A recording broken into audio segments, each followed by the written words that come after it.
नमस्कार नमस्कार रसिक श्रोते हो. आजची कथा आहे इच्छा मरण. लेखक रत्नाकर मतकरी आणि कथासंग्रहाचं नाव आहे संदेह. ऐकूया इच्छा मरण. ही गोष्ट प्रत्यक्ष घडली त्याच्या बऱ्याच आधी सुरू झाली होती. आधी म्हणजे ती कल्पना बावडेकरांच्या डोक्यात आली तेव्हा. ती कल्पना पहिल्यांदा त्यांच्या डोक्यात आली त्या क्षणी ते एकदम थरारून गेले. मग त्यांनी तिच्यावर विचार केला, खूप विचार केला, दिवस रात्र विचार केला. पण जितका विचार करावा तितकी ती त्यांना अधिकाधिक पटू लागली. काही दिवसांनी तर ते त्या कल्पनेच्या प्रेमातच पडले. त्यांना फार थोडे लोक भेटत, पण जे भेटले त्यांनी ती सांगितली. प्रत्येकाला ती प्रथम धक्कादायक वाटायची. विचाराअंती किंवा बरंच सविस्तर बोलल्यानंतर ते म्हणायचे, तुम्ही म्हणता त्यात तथ्य आहे, पण हे बहुधा त्या विषयावरची चर्चा थांबवण्यासाठी असायचं. निदान ऐकता क्षणी तरी ती कल्पना कुणाला पटत नसे एवढं नक्की. मात्र इकडे ती बावडेकरांच्या तनमनात भिनत चालली होती. जाता येता ते त्या एकाच गोष्टीचा विचार करायचे, केवळ स्वतःसाठी नाही, आपल्याबरोबरीच्या आणि आपल्या नंतरच्याही वृद्धांसाठी. शेवटी त्यांनी ठरवून टाकलं की आपल्याला पटलेल्या या कल्पनेचा प्रचार करायचा. त्यासाठी त्यांनी एक लांबलचक लेख वजा पत्र लिहिलं आणि ते एका लोकप्रिय दैनिकाकडे प्रकाशनासाठी पाठवलं. पत्र वाचून त्या लोकप्रिय दैनिकाचे संपादकसुद्धा नक्कीच हादरले असणार, कारण त्यांनी लगेच रविवारच्या अंकात जाड मथळ्यासकट ते पत्र सबंधच्या सबंध छापलं. वाचक ते वाचल्याशिवाय राहणारच नाही असा लक्षवेधी मथळा त्याला दिला. मला मरण हवंय. मथळ्याखालच्या लेखवजा पत्रामध्ये थोडक्यात असं म्हटलं होतं की माझं आयुष्य बऱ्यापैकी गेलं, सामान्यच, परंतु ज्यात खंत खेद काही नाही असं गेलं. जगण्यासारखं होतं ते जगून झालं. आता नवीन काही घडणार नाही. मग त्या दिवसाची रोज पुनरावृत्ती करण्यात काय अर्थ आहे? माझे दोन्ही मुलगे परदेशी असतात, आपापल्या व्यवसायात आणि आपापल्या संसारात ते घडून गेलेले आहेत. त्यांना मायदेशाची फारशी ओढ नाही, पण माझ्याविषयीचं कर्तव्य पाळण्यासाठी त्यांना अधूनमधून उगाचच इथे यावं लागतं. पत्र पाठवून माझी खुशाली विचारावी लागते. हे सगळं विनाकारण, केवळ मी मुदती पलीकडे जगलो आहे म्हणून. ते टाळता आलं तर बरं होईल, नाही का? माझी परिस्थिती सर्वसामान्यपणे चांगली आहे. स्वतःची छोटीशी बंगली आहे. मी श्रीमंत नसलो तरी रोजचा खर्च चालेल इतपत पुंजी माझ्याजवळ आहे. वयाची 75 नुकतीच उलटली, तरीही अजून माझी तब्येत चांगली आहे. माझी कामं मी स्वतः करू शकतो आणि एका नोकराच्या मदतीने घर सुरळीत चालवू शकतो. तरी देखील हे सगळं केवळ जगावं लागत असल्यामुळेच भाग पडतंय, नाहीतर हेही विनाकारणच.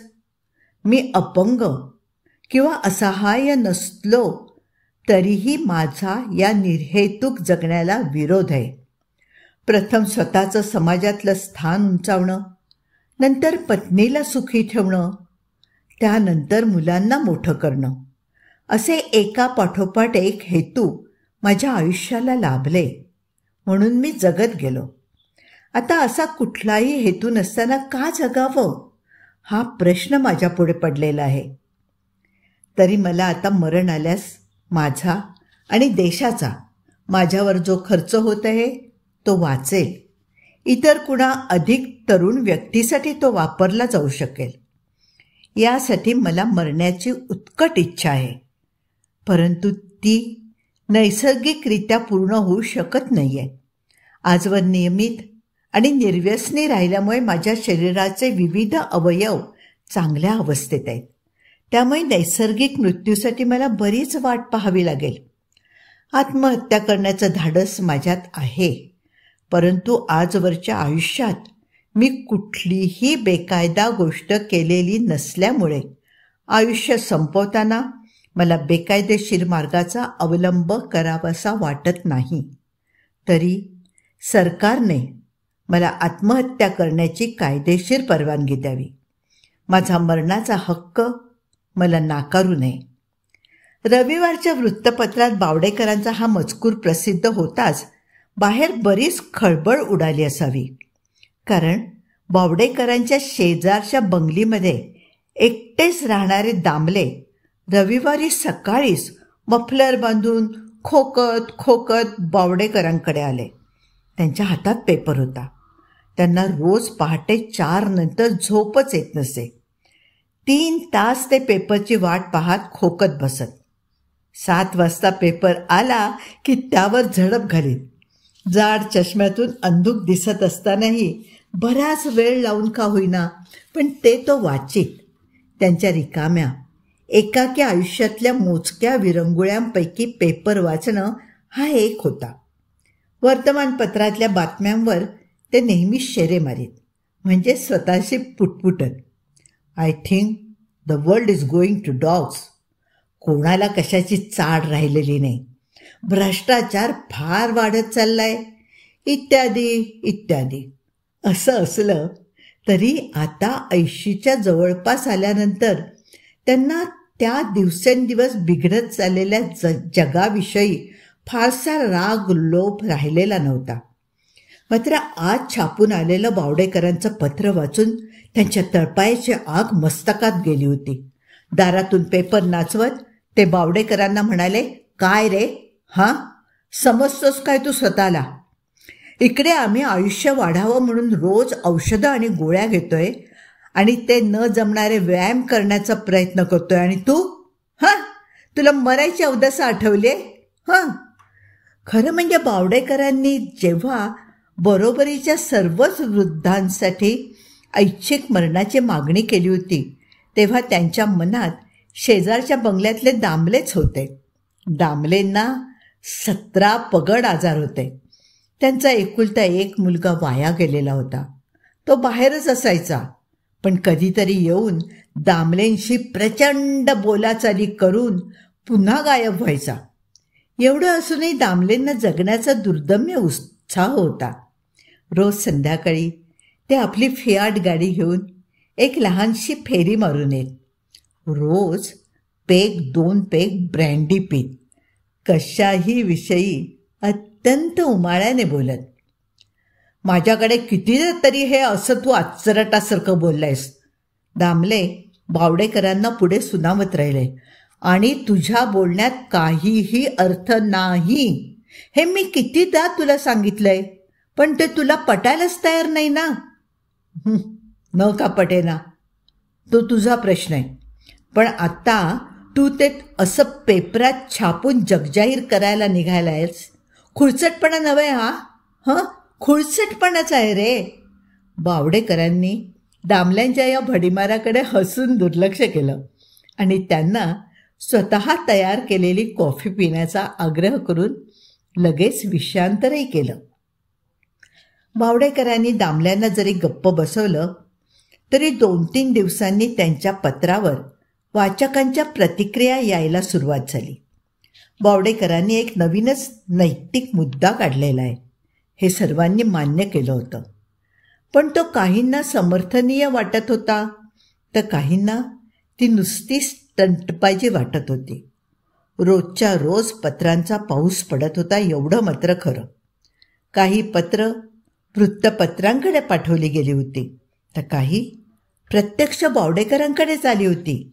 काही पत्र गांजलेल्या म्हाताऱ्यांनी करवादून लिहिलेली होती तर काही तरुण तरुणींनी आपल्या त्रासदायक मात्या पित्यांच्या संबंधात लिहिलेली होती. बहुतेकांनी त्यांच्या मूळ कल्पनेचा विपर्यास केलेला होता. जगता येत नाही किंवा जगणं त्रासदायक आहे म्हणून मरावं असं बावडेकरांना म्हणायचंच नव्हतं. प्रत्येकाला जगण्याचा हक्क असतो, तसा मरण्याचाही हक्क असावा, एवढाच त्यांचा आग्रह होता. पण हे फार थोड्यांच्या लक्षात आलेलं दिसत होतं. बावडेकरांना आलेल्या पत्रांमधलं एक पत्र मात्र खास होतं. त्यांची कल्पना आवडल्याचं तर लिहिलं होतंच, पण पुढे एक योजनाही मांडली होती. सुवाच्य अक्षरात लिहिलेल्या त्या पत्रात म्हटलं होतं, मी एक बेकार तरुण आहे. तुम्हाला मरण्याचा प्रश्न पडला आहे, तर मला जगण्याची विवंचना पडली आहे. माझ्यात धाडस आहे, विचारशक्ती आहे, शारीरिक सामर्थ्य आहे. गरज आहे ती फक्त पैशांची. 50,000 रुपयांच्या मोबदल्यात मी आपली इच्छा पूर्ण करायला तयार आहे. त्यामुळे आपल्या दोघांच्याही गरजा भागाव्यात. 2 दिवस या पत्रावर विचार केल्यानंतर बावडेकरांनी त्याला उत्तर लिहिलं. माझ्या तरुण दोस्ता, तू केलेल्या ऑफरविषयी मी अत्यंत आभारी आहे. तू माझ्या मरणाची काही सोय केलीस तर ते मला आवडेल. मात्र मी मध्यम परिस्थितीचा माणूस आहे. 50,000 ही मरणाची किंमत मला परवडणारी नाही. साधारण 5,000पर्यंत मरता आलं तर ते मला चालेल. त्यानंतर उभय पक्षी थोडी पत्रापत्री झाली आणि शेवटी 10,000वर सौदा पक्का झाला. राजन हे नाव खोटं असावं अशी बावडेकरांची खात्री होती. तर ह्या राजनसाठी एका पाकिटात घालून 10,000 रुपयांची कॅश बाहेरच्याच खोलीतल्या टेबलावर ठेवायची आणि घरातल्या इतर कशालाही हात न लावता राजनने बावडेकरांचं मरण शक्य तेवढ्या शांतीपूर्ण रीतीने घडवून आणायचं, असं सगळं ठरलं. त्यावेळी घरात दुसरं कोणीही असणं अपेक्षित नव्हतं. राजन घरातलं दुसरं काही पळवणार नाही आणि बावडेकर त्याचा पत्ता व एकंदर पत्रव्यवहार नष्ट करून टाकतील. या 2 बाबतीत दोघांनी एकमेकांवर विश्वास टाकायचा होता. रविवार नंतरच्या 2-3 दिवसांपैकी कुठल्या तरी एका रात्री राजन आपल्या कामगिरीवर येणार होता. नेमका दिवस कुठला ते त्याने मुद्दामच सांगितलेलं नव्हतं. त्यामुळे त्याच्यावर आणि बावडेकरांवरही वेळाचं दडपण येणार नव्हतं. एवढं सगळं ठरल्यानंतर बावडेकर शांत झाले. आपण जे मनात घेतलं त्याविषयी नुसतं झुरत न राहता आपण काहीतरी हालचाल करू शकलो ह्याचा त्यांना आनंद वाटला. वृत्तपत्रात पत्र लिहिण्याचा उपयोग चांगला झाला होता. आता हा राजन मनुष्य कसा निघेल हे मात्र पाहायचं होतं. पण त्याच्या पत्रांवरून तो शब्दाचा पक्का आणि व्यवस्थित माणूस वाटत होता. तो ठरल्याप्रमाणे आपल्याला निजधामाला पाठवल्याशिवाय राहणार नाही अशी खात्री वाटत होती. अर्थात ते दामल्यांकडे याविषयी काही बोलले नाहीत. आपल्या विचारांचा हीनपणा आणि योजनेमधला बाष्कळपणा याविषयी दामलेंकडून एक लेक्चर त्यांना ऐकून घ्यायचं नव्हतं. मरण या कल्पनेविषयी गेल्या काही दिवसात खूप विचार केल्यामुळे बावडेकरांना मरणाची भीती उरलेली नव्हती. रेंगाळू पाहणाऱ्या आयुष्याची नीटनेटकी अखेर याच दृष्टीने ते मरणाकडे पाहू लागले होते. रोजची जगण्याची कटकट संपून आता सारं सारं शांत होणार होतं. मृत्यूपत्र आधीच करून टाकल्यामुळे आता कसलेही धागेदोरे मागे राहिले नव्हते. एखादं शुभकार्य पार पाडताना जसं होतं तसं त्यांना आयुष्याविषयी वाटत होतं. आता ते मरणाची वाटही पाहत नव्हते. 2-4 दिवसात कधीतरी ते येणारच होतं. त्याची घाई नव्हती, फुकटचा ताण नव्हता. ते येईल तेव्हा येऊ दे अशा भावनेने बावडेकर आरामात होते. नाही म्हणायला ते कसं येईल याचं एक लहानसं कुतूहल त्यांच्या मनात जागं झालं होतं. पण त्या बाबतीत राजनवर विश्वास टाकायचा असं त्यांनी ठरवलं होतं. स्वतःची खटपट वाचावी एवढ्यासाठी तरी तो कमीत कमी त्रासात आपल्याला मरण देईल याची त्यांना खात्री होती. ऐच्छिक मरणाची आपली कल्पना प्रत्यक्षात कशी आणायची या विचारांची टोचणी बावडेकरांना इतके दिवस लागली होती. आता ती राहिली नाही आणि ते अगदी शांत झाले. सोमवारी संध्याकाळी बावडेकरांना एकाएकी आठवण झाली की 10,000ची कॅश बँकेतून काढायला आपण साफ विसरून गेलोत. आता बँक बंद झाली होती आणि राजन आज रात्री येण्याचा संभव होता. रविवार नंतर कधीही येईन असं त्याने कळवलं नव्हतं का? तर तो येऊ शकतो. बावडेकरांनी 10,000चा चेक दामल्यांच्या नावाने लिहिला. त्याच्यासोबत एक चिठ्ठी लिहिली. आज रात्री मला 10,000 रुपये रोख हवेत. चेक पाठवित आहे. उद्या सकाळी रघुनाथ तो तुमच्या खात्यावर भरून येईल. कृपया पैसे रघुनाथकडे द्यावेत. चिठ्ठी आणि चेक रघुनाथकडे देऊन बावडेकरांनी त्याला दामल्यांकडे पाठवलं. त्यांना दामल्यांनी सांगूनच ठेवलं होतं, उठसूट बँकेत जाणं आपल्यासारख्या वृद्धांना कठीण, म्हणून मी 15,000 रुपये नेहमीच तिजोरीत ठेवतो. कधी गरज पडली तर मागितल्याशिवाय राहू नकोस. इतक्या दिवसात आज पहिल्यांदाच गरज पडली, बहुधा अखेरचीच. रघुनाथ दामल्यांकडून परत आला आणि म्हणाला, चेक दिला, पण दामले साहेबांनी पैसे माझ्या हातात दिले नाहीत. नंतर मी स्वतः घेऊन येईन म्हणालो. म्हणजे असं ते म्हणाले. बावडेकर हसले. म्हातारा भलताच जागरूक आहे. गडी माणसावर वाजवीपेक्षा अधिक विश्वास टाकणार नाही, ते मनाशी म्हणाले. रघुनाथला मोठ्याने म्हणाले, ठीक आहे, तू जा आता घरी. रघुनाथने बावडेकरांच्या रात्रीच्या जेवणाची व्यवस्था केली, झाकपाक केली आणि तो घरी निघून गेला. झगमगता सोनेरी संधी प्रकाश हळूहळू मंद होऊ लागला. सावल्या एकमेकीत मिसळून गेल्या. अंधारू लागलं. दामल्यांनी बावडेकरांचा चेक बंदोबस्ताने टेबलाच्या ड्रॉवरमध्ये ठेवला. मग त्यांनी तिजोरी उघडली. तिच्यातून 50च्या नोटांची 2 बंडलं काढली आणि तिजोरी बंद केली. बंडलं घेऊन ते बाहेर आले. समोरच्या 3 कप्प्यांच्या लाकडी खोक्यातून त्यांनी एक लिफाफा काढला. त्यात ती बंडलं भरली आणि बावडेकरांकडे नेऊन देण्यासाठी पाकीट तयार केलं. बाहेर चांगलीच थंडी होती. दामले पोशाखाच्या बाबतीत अतिशय दक्ष असत. बंगल्याच्या भोवताली चक्कर मारून यायची, तरीही ते कधी गबाळ्यासारखे बाहेर पडत नसत. आज तर काय, थंडीचा जामानिमा करणं भाग होतं. दामल्यांनी वुलन सूट घातला आणि मफलर कानावरून बांधून घेतला. पायात बूट चढवले आणि आता टेबलावरचं नोटांचं पाकीट उचलून ते बाहेर पडणार इतक्यात त्यांना रोज संध्याकाळी यायची तशी ब्रँडीची तल्लफ आली. तो बावडेकर आहे नको तितका सज्जन, ते स्वतःशीच पुटपुटले. साऱ्याला कसलं म्हणून व्यसन नाही. त्याच्याकडे पैसे घेऊन गेलो म्हणून एखादा पेग ऑफर करेल अशी काहीही आशा नाही. वर आणखीन विचारेल, मस्त कॉफी बनवतोय, पिणार ना? आता ही काय कॉफीची हवा आहे? असल्या कडाकाच्या थंडीत कोनॅकचे 2-3 कडक पेग. दामल्यांनी पाकीट तिथेच ठेवलं आणि ते आतल्या बारशी गेले. कोनॅकची बाटली, आईस बॉक्स आणि ग्लास असं सगळं घेऊन ते पाठीमागच्या बागेत गेले आणि तिथल्या वेताच्या खुर्चीत त्यांनी ठाण मांडलं. कोनॅकचा एक घुटका घशाखाली उतरताच बाहेरची थंडी पळून गेली आणि दामल्यांच्या अधू नजरेवर उबदार गुलाबी वाफ धरू लागली. राजनने मित्राकडनं थोड्या वेळापुरती उसनी मागून घेतलेली फियाट गाडी सावकाश आणून दामल्यांच्या बंगल्यासमोर उभी केली.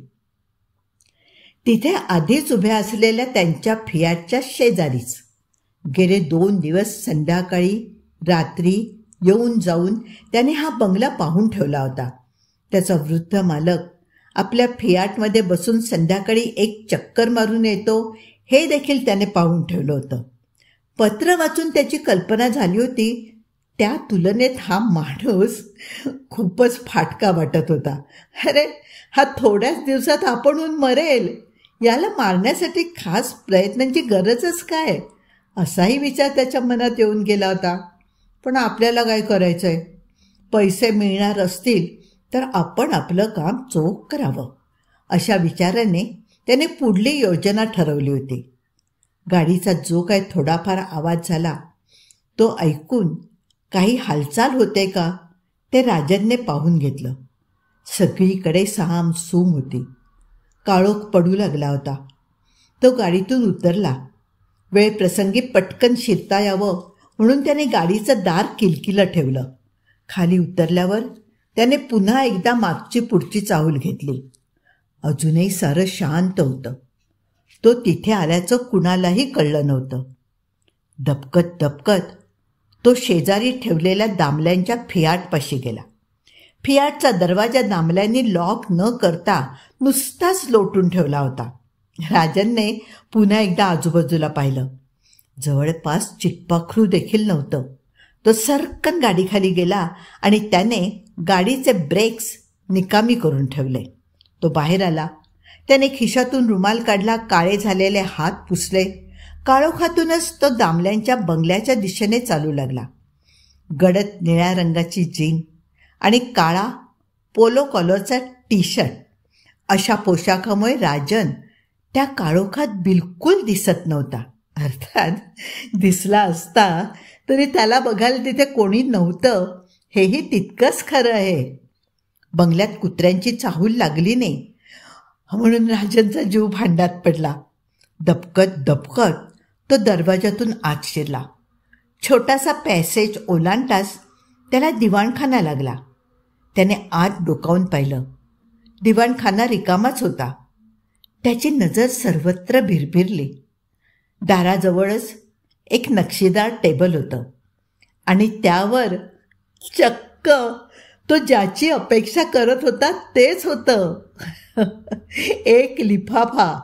बहुधा राजन पुढे झाला आणि त्याने तो लिफाफा उघडून पाहिला. आत नोटांची 2 बंडलं दिसली. समाधानाचा निश्वास सोडून राजनने तो लिफाफा खिशात टाकला. इथवर तर सारं नीट पार पडलं होतं.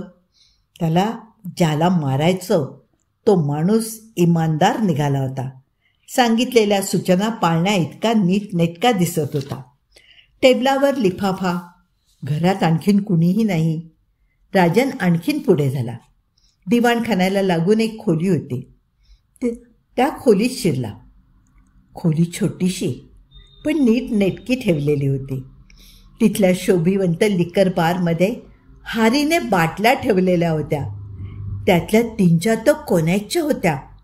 राजनला क्षणभर आश्चर्य वाटलं. खाण्यापिण्याची इतकी चंगळ असताना हा माणूस मरायची इच्छा करतोय. कशासाठी कशासाठी?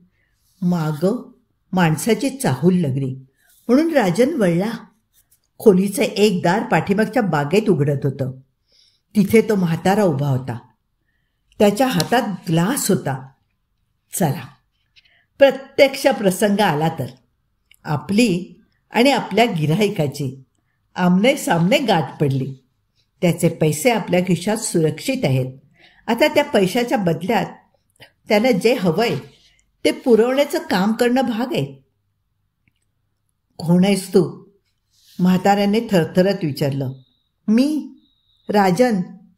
राजन? राजन कोण? प्लीज प्लीज, आपली ही भेट जेवढी थोडक्यात आटपेल तेवढं चांगलं, राजन म्हणाला.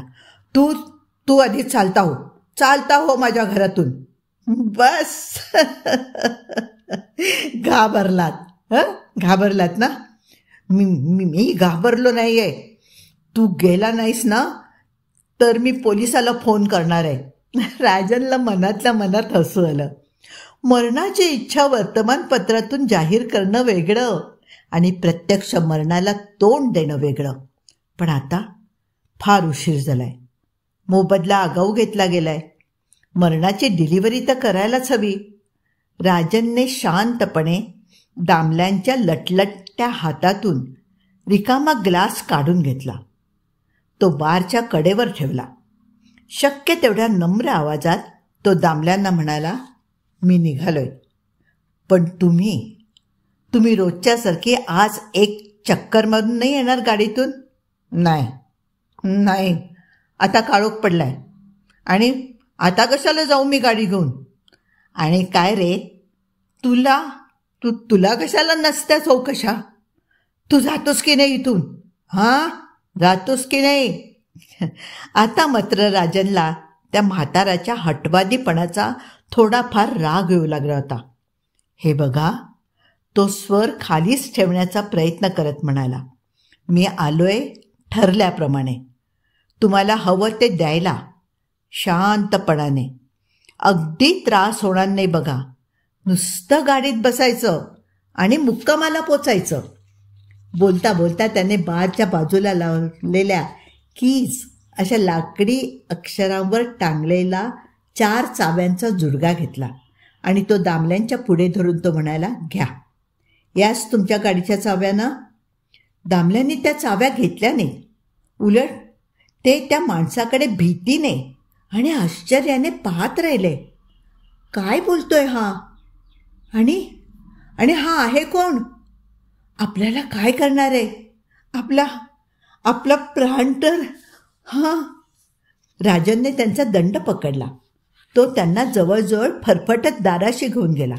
लवकर लवकर लवकर बसा गाडीत, तो त्यांना दबल्या आवाजात सांगू लागला. त्या बलिष्ठ पंजाने त्यांचा वाळकुडा दंड धरल्याबरोबर दामलेंच्या काळजाने ठाव सोडला. त्याचे शब्द त्यांना जसे ऐकूच येऊन नसे झाले. जणू काळाचा दूतच आपल्याला कुठेतरी घेऊन चाललाय असं काहीसं मनात येऊन त्यांचा थरकाप झाला. त्यांच्या तोंडून शब्द फुटेनासा झाला. तरीही दारात पोचेपर्यंत त्यांनी कशीबशी सगळी शक्ती एकवटली आणि जमेल तेवढ्या मोठ्या आवाजात एकच जोराची किंकाळी फोडली. बावडेकर दामल्यांची वाट पाहत बसले होते. शेवटी त्यांनी दामले पैसे घेऊन येईपर्यंत रात्रीचं जेवण उरकून घ्यायचं ठरवलं. रघुनाथने तयार करून ठेवलेली एक चपाती त्यांनी केळ्याच्या शिकरणीबरोबर खाल्ली आणि नेहमीच्या सवयीने त्यांनी कॉफी करायला घेतली.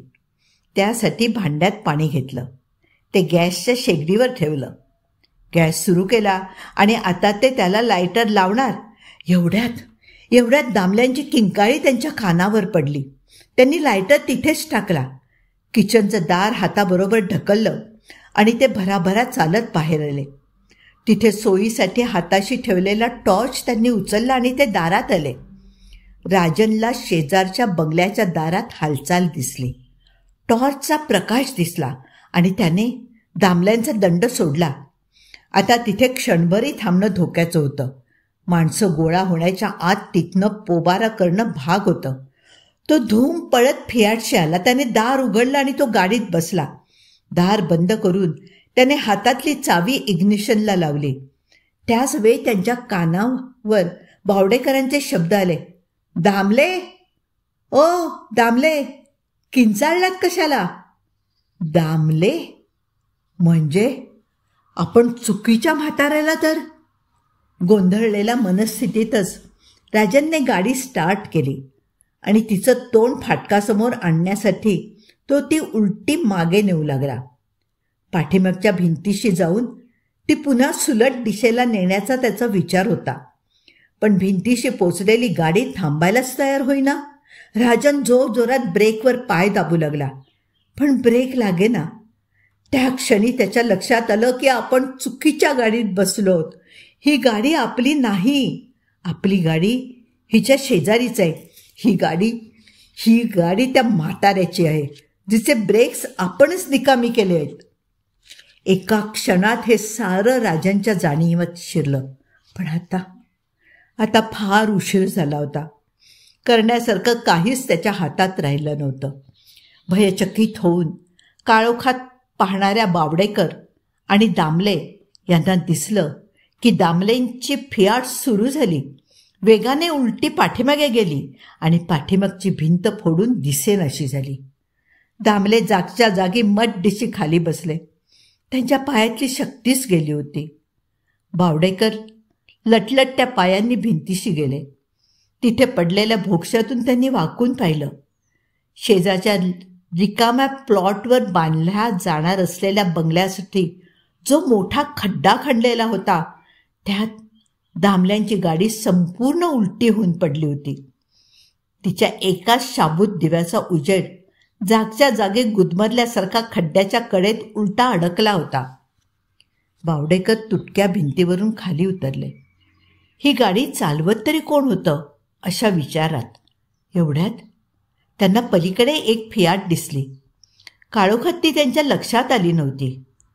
कुणाची असेल ती गाडी? त्या गाडीमधून आलेली व्यक्ती तर तिथे त्या खड्ड्यात पडली नाही. कोण असावी ती? पण आता विचारायला वेळ नव्हता.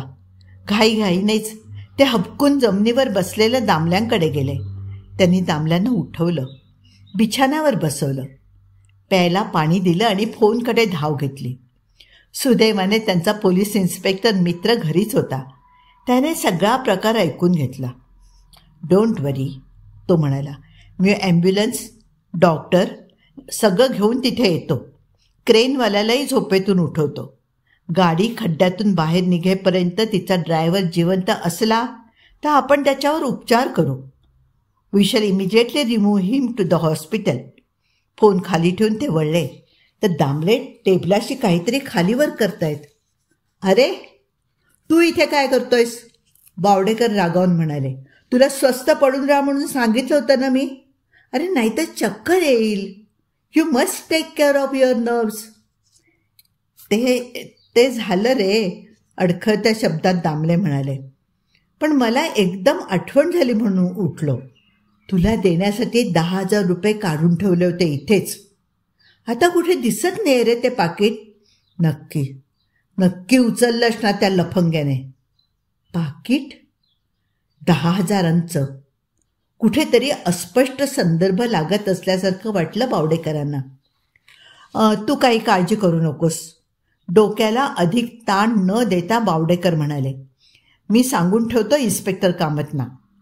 त्याच्या खिशात पाकिट सापडलं तर तुला नक्की परत मिळेल ते. आणखीन 10 मिनिटात पोलिसांची जीप बावडेकरांच्या बंगल्याशी आली. त्याच वेळेला क्रेन आणि ॲम्ब्युलन्स शेजारच्या प्लॉटमध्ये शिरली होती. आणखीन तासाभरात गाडी खड्ड्याबाहेर निघाली. तिचा ड्रायव्हर बेशुद्ध होता. त्याची मान मोडली होती. तो जगेल याची गॅरंटी डॉक्टर देऊ शकत नव्हते. कसंही करून त्याला डॉक्टर वाचवा, प्लीज प्लीज प्लीज वाचवा त्याला, बावडेकरांनी विनवलं. इतक्या तरुण वयात त्याने मरता कामा नये. His life is precious.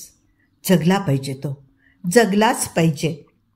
Inspector कामतांनी त्या बेशुद्ध तरुणाच्या खिशातून 10,000चा लिफाफा काढला आणि तो दामलेंच्या स्वाधीन केला. ते बावडेकरांना म्हणाले, बघ, तू आधी सांगून ठेवलं होतंस म्हणून मी या लिफाफ्याची नोंद करत नाही आहे, पण मनात मात्र मी नोंद ठेवणार आहे. हो, पुढे मागे हा माणूस जगला, वाचला आणि त्याने तक्रार केली, तो जगेल. तो नक्की जगेल, माझी खात्री आहे, बावडेकर म्हणाले. पण तो तक्रार नाही करायचा. ओके मिस्टर दामले, तुम्ही या माणसाला आधी ओळखत होता? इन्स्पेक्टर कामतांनी विचारलं. छे हो, मी आज पहिल्यांदाच पाहिलं त्याला. मी असा बागेतून आत आलो तर लिकर बारशी उभा होता तो. मी भलताच घाबरलो. वर तिथल्या गाडीच्या चाव्या काढून मला म्हणतो कसा, जरा गाडीने फेरफटका मारून या. म्हणजे चक्क मला मारायचा बेत होता त्याचा. उघडच आहे, माझ्या वयाला का असला धक्का झेपणार आहे. पण कुणी झालं तरी तुम्हाला मारायचा प्रयत्न का करावा? इन्स्पेक्टर कामतांनी विचारलं. त्या 10,000साठी? ते उचलून तो बाहेरच्या बाहेर निघून जाऊ शकला असता, नाही का? तेही खरंच, दामले आपल्याच विचारात उद्गारले. आत्ता आणखीन एक आठवलं मला. त्याने आपलं नाव राजन सांगितलं. राजन? बावडेकरांनी चमकून विचारलं. का, तुम्हाला माहिती आहे हा माणूस? इन्स्पेक्टर म्हणाले. नाही. बावडेकर स्वतःला सावरून म्हणाले. मला तर वाटतं की हे नावसुद्धा त्याने खोटंच घेतलं असावं. बावडेकर इन्स्पेक्टरांच्या बरोबरच हॉस्पिटलमध्ये गेले. का कोण जाणे, त्यांना राजनबद्दल फारच आपुलकी वाटत होती. आपल्या वाट्याचं मरण त्याने स्वतःवर ओढवून घेतलं असं काहीतरी त्यांच्या मनात येत होतं. मात्र बंगला चुकून आपल्याऐवजी शेजारच्या दामल्यांच्या मरणाचा घाट त्याने घालावा ही चूक अक्षम्य होती. तरीही त्यासाठी त्याचे प्राण जावेत हे काही बरोबर नव्हतं. बावडेकर रात्रभर हॉस्पिटलमध्ये बसून राहिले. या पेशंटचा सगळा खर्च करण्याची तयारी त्यांनी दाखवली होती. तेव्हा डॉक्टर्स त्यांनाच राजनचे पालक समजू लागले होते. मानेजवळच्या भागाचं एक मायनर ऑपरेशन रातोरात करावं लागलं. पण पहाटे 3च्या सुमाराला राजन शुद्धीवर आला. डॉक्टरांनी बाहेर ताटकळत बसलेल्या बावडेकरांना मुद्दाम येऊन सांगितलं, बाबा तुम्ही आता घरी गेलात ना तरी चालेल. राजनच्या जीवावरचा धोका टळलाय. He is out of danger now. तो वाचला तो. बावडेकरांना विलक्षण आनंद झाला. त्यांनी तसाच ऑपरेशन थिएटरचा पडदा बाजूला करून आत डोकावून पाहिलं. राजन स्वस्थ झोपला होता. ते उत्साहाने घरी निघाले. मात्र घरी न जाता ते प्रथम दामलेंना ही बातमी सांगायला गेले.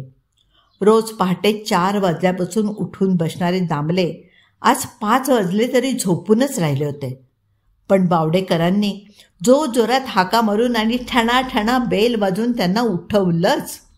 काय झालं? काय झालं? दार उघडल्याबरोबर कानटोपी सारखी करत दामलेने विचारलं. वाचला का तो? हो तर, बावडेकर अभिमानाने म्हणाले. आता काही भीती नाही म्हणाले डॉक्टर. तू धावपळ केली नसतीस ना तर नक्की मेला असता तो. दामलेंचे डोळे कौतुकाने चमकत होते. अरे माझे तर हातपायच गारटले होते. तू पोलिसांना बोलवलंस, त्याला हॉस्पिटलमध्ये ॲडमिट केलंस आणि रात्रभर त्याच्या उशाशी नाही रे, दाराशी. तेच ते रे, दाराशी बसलास. आता मला सांग, तू जिवंत नसतास तर कोणी केली असती ही सगळी उठाठेव? म्हणजे मला नाही कळलं. दामले एवढं सरळपणे आपलं कौतुक करणार नाहीत अशी खात्री होती बावडेकरांना. म्हणजे हे बघ, तू एवढं सारखं मला मरायचंय असं म्हणत असतोस हो ना. खरोखरच मेल्यानंतर कोणाला वाचवू शकणार आहेस तू? शकशील का? म्हणून सांगतोय, तुझे ते भिक्कारडे मरणाचे डोहाळे सोड आता आणि आनंदाने जग. कधी दुसऱ्यासाठी काय करावं लागेल ते सांगता येत नाही रे. दामल्यांचं लेक्चर सुरू झालेलं पाहून बावडेकरांनी तिथून काढता पाय घेतला. मात्र त्यांना कुठेतरी दामल्यांचं म्हणणं पटू लागलेलं होतं. खरंच या वयातही आपण कुणासाठी तरी धावपळ करण्या इतके धडधाकट आहोत. मग काय घाई आहे मरणाची? ते यायचं तेव्हा येईलच. तोवर स्वतःसाठी जगायचं नसेल तर दुसऱ्याच्या उपयोगी पडण्यासाठी का जगू नये? बस आता यापुढे आपण मरण हवंय असा आग्रह धरायचा नाही. समोर पडलेल्या आयुष्याचं काय करायचं ते आपल्याला चांगलं कळलंय. पहिली गोष्ट, त्या बेकार राजनला एक चांगलीशी नोकरी बघून द्यायची, म्हणजे कायमचा चांगल्या मार्गाला लागेल बेटा. बावडेकरांना जणू आपल्या पुढचं एक कोडं उलगडल्यासारखं वाटत होतं. आनंदाच्या लहरीवर जणू तरंगतच ते किचनशी गेले. आता या थंडीत 1 कप मस्त कॉफी प्यायची आणि मग दुलई ओढून गाढ झोपी जायचं. त्यांना एकदम आठवण झाली आणि गंमत वाटली. अरे रात्री कॉफी तयार करतानाच ती अर्धवट सोडून आपण बाहेर पडलो होतो. दामल्यांची किंकाळी ऐकू आली तेव्हा आपण लायटर हातात घेतला होता आणि गॅस चालू केला होता. स्वतःशीच हसत बावडेकरांनी किचनचं दार उघडलं आणि दाराजवळचा स्विच ऑन केला.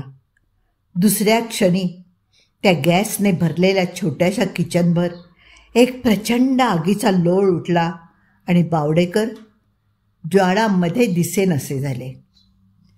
कथा इथे संपली आहे.